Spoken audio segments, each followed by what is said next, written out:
各位同學，你哋好。今日我要介紹嘅圖書係改變世界的 STEM 職業健康科技英雄，作者係湯姆積遜。呢本圖書介紹咗世界上好多英雄，每日都運用各種科學 science、科技 technology、工程 engineering 同埋數學 mathematics 合稱 STEM 嘅技能嚟幫助我哋保持健康同戰勝疾病。科學係指醫生、護士、生物學家用科學嘅知識嚟探究我哋身體係點樣運作，身體係點樣受到各種疾病嘅影響。科技係為咗生活更加輕鬆便利而創造出嚟嘅各種工具，例如幫助傷殘人士行動嘅輪椅、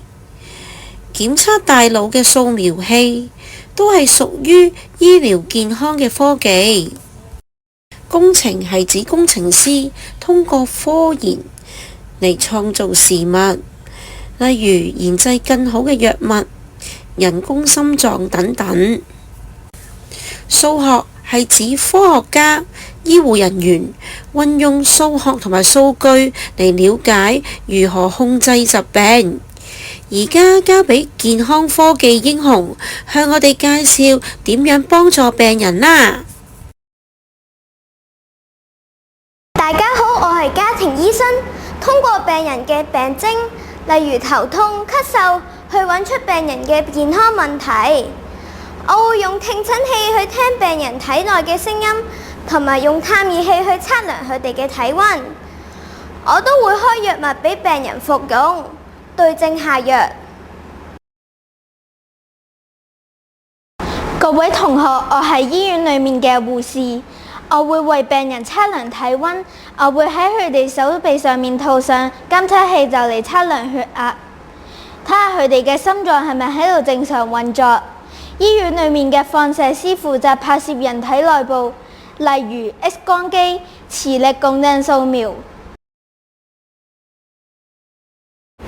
各位小朋友，我係外科醫生，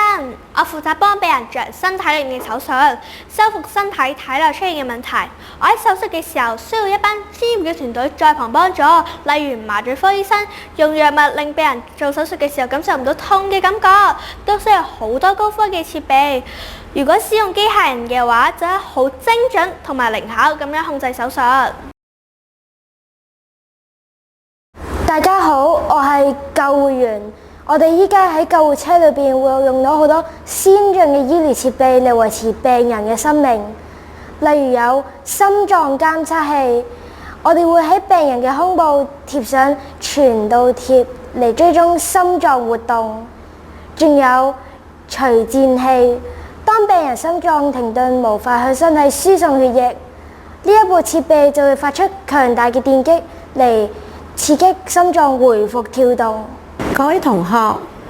聽咗幾位健康科技英雄嘅介紹，仲想唔想認識其他健康科技嘅英雄啊？咁歡迎各位同學嚟到圖書館借呢本改變世界嘅 STEM 職業健康科技英雄，裡面做介紹咗物理治療嘅英雄、實驗室裡面嘅英雄，同埋維護公眾衛生嘅英雄，讓我哋理解到我哋必須擁有 STEM 嘅技能，先至可以創造更美好嘅世界。